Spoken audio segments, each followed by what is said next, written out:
So, over the last 12 weeks, we have discussed a number of topics, a number of issues that are very related to the subject of ethical hacking, and some of the subjects which apparently are not very much connected to ethical hacking, but a knowledge of those topics are essential to become a good ethical hacker. Now, in this last summarization lecture, I shall be trying to summarize what are the things we have covered in this course over the last 12 weeks. So, let us go week wise. In the first week, if you recall, we talked about some basic concepts of ethical hacking. What is the basic purpose of ethical hacking? What is the role of an ethical hacker, expected role of an ethical hacker? And then we moved on to basic concepts of networking. Now, many of you have been asking in the forum that why we are discussing the basics of networking so much. Well, by the end of this course, you may have appreciated that unless you have a solid understanding of the basic concepts in networking, what are the types of packets, why they flow, how they flow, you will not be able to understand the working of many of the tools that are normally used in ethical hacking. So, in this first week of the lecture, we talked about some of the basic concepts of networking, and we introduced ourselves to the structure of the TCP IP protocol stack. Then we continued in week 2, there also we continued with some basic networking concepts. Specifically, we looked into some details about IP addressing and routing, how IP packets look like, what are the different fields, their purposes and so on. Then we looked at the TCP and UDP protocol. So, how this TCP and UDP packets look like, connection establishment, the purpose of the different fields in the header, and then we talked about IP subnets. What are subnets, the different ways to create subnets, how can we use subnet masks, and so on and so forth. These were the topics that we covered in week 2. Then in week 3, we talked about some of the routing protocols, the interior and exterior routing protocols, how packets are actually routed in the internet, and we talked about the IP version 6 also, which is being deployed in many networks as we already know, but still most of the networks run IP version 4, the older version, because of legacy considerations. We looked at a number of examples where we talked about how packets are routed. With respect to some routing table examples, we illustrated the process of packet forwarding. We mentioned a very important concept in this context, that if the destination address of a packet matches with multiple rows in the routing table, then we consider the particular row which is having maximum prefix match, and the packet is forwarded to the corresponding interface. Okay.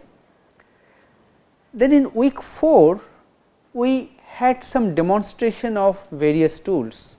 We talked about VirtualBox, we talked about Kali Linux, how different tools can be installed, okay. And we also started some experiments with Nmaps. So, how this Nmap tool can be used, the various commands, simple commands can be used, and so on. All right. So, continuing to week 5, we continued some more demonstrations, particularly with the Nmap tool, as we have seen earlier.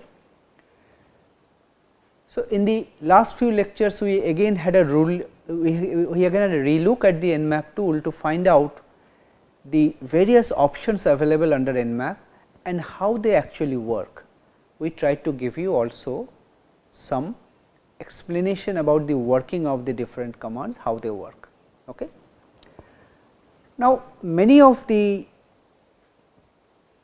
network protocols that are meant for enhancing security are based on encryption of some data or some kind of authentication mechanism. So, you need some cryptographic tools and techniques. So, during week 6 we started some basic tutorial on cryptography. We talked about some basic concepts of cryptographic techniques. Specifically, we looked at the private and public key cryptographic algorithms. We mentioned that in the internet scenario, we need a combination of both public key and private key cryptography to efficiently share information over a secure channel. Private key cryptography is fast, public key cryptography is slow, but public key has some very interesting advantages in the internet scenario. These are the things we had discussed.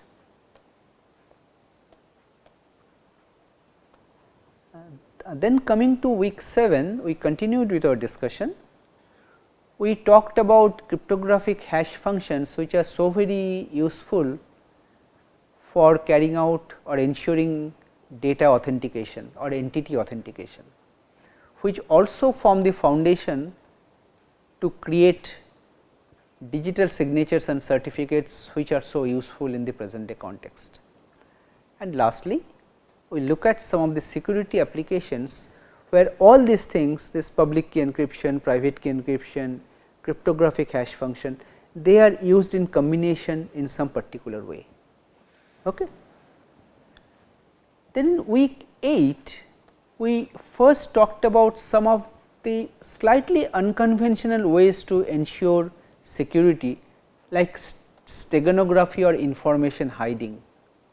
We hide something inside something else, so that a casual looker will not feel the presence of the hidden information, that is steganography. Biometrics is becoming so much useful nowadays, starting from iris, fingerprint, gait, then means various kind of hand gestures.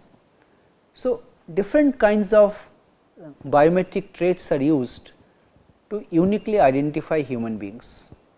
These are becoming important. So, some basic ideas and concepts we had discussed.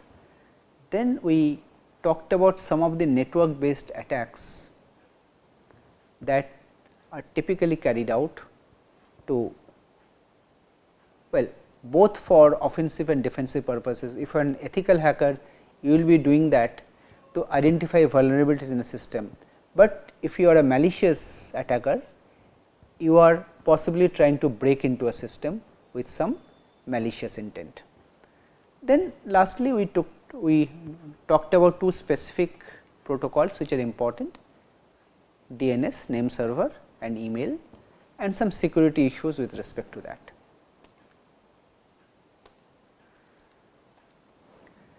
Then week 9 again we looked at some of the demonstrations of the tools with respect to various security and ethical hacking applications.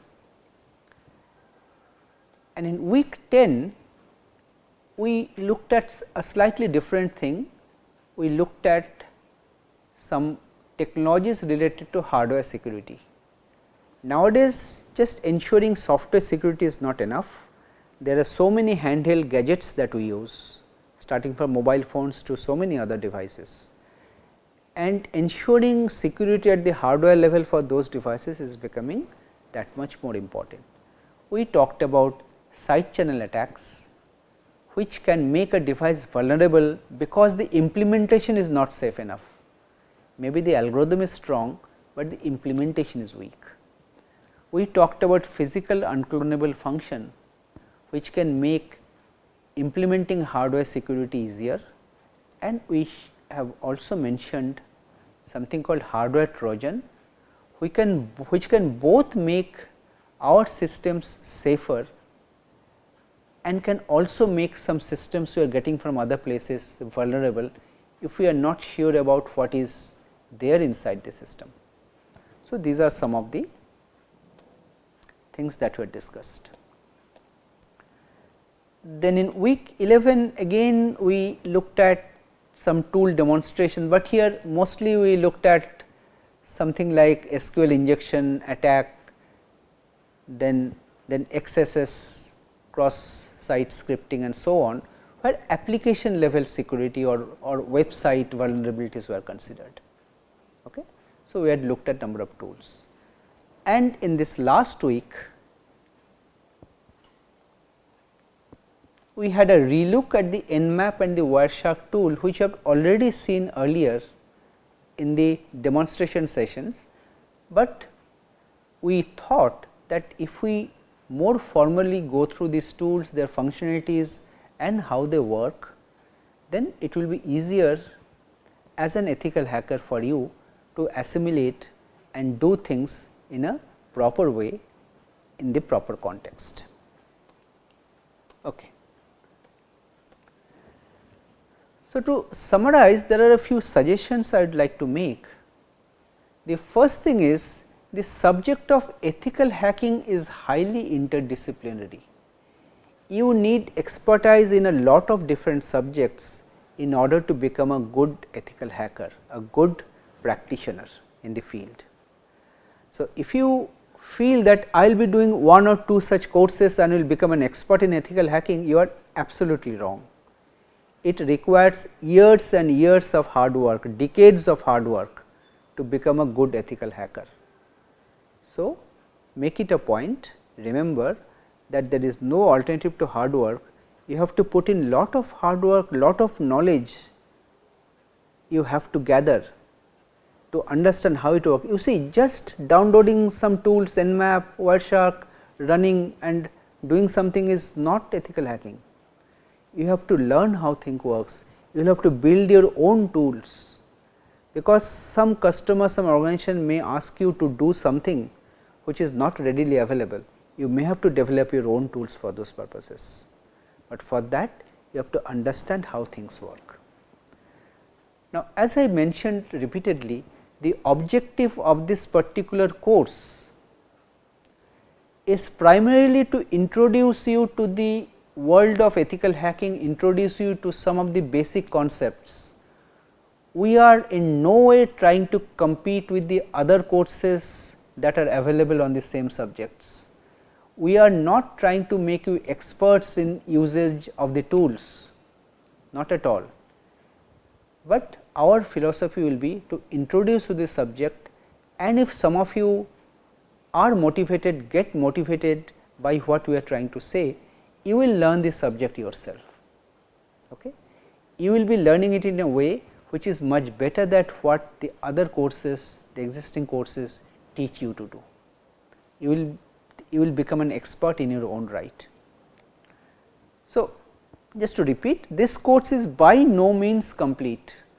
We are just trying to put you on a proper platform from where you can start your learning process. Your learning process starts now. So, to become a good ethical hacker, as said, you need to put in a lot of hard work, hands-on exercises and experiments. There is no alternative to that. You may need to develop a lot of tools on your own, because everything may not be readily available. And lastly, I am repeating, ethics must be your top priority. Do not do anything which may harm others physically, mentally or emotionally. That is not part of ethics. So, what we have tried to say, you learn the tools, do the experiments, but not at the expense of harming others. Okay? So, if we are able to convey this message to you, we will feel that we have been at least partially successful in achieving the objectives of this course. So, with these few words, we have come to the end of this course, and we take this opportunity to thank you all for attending. Thank you once again.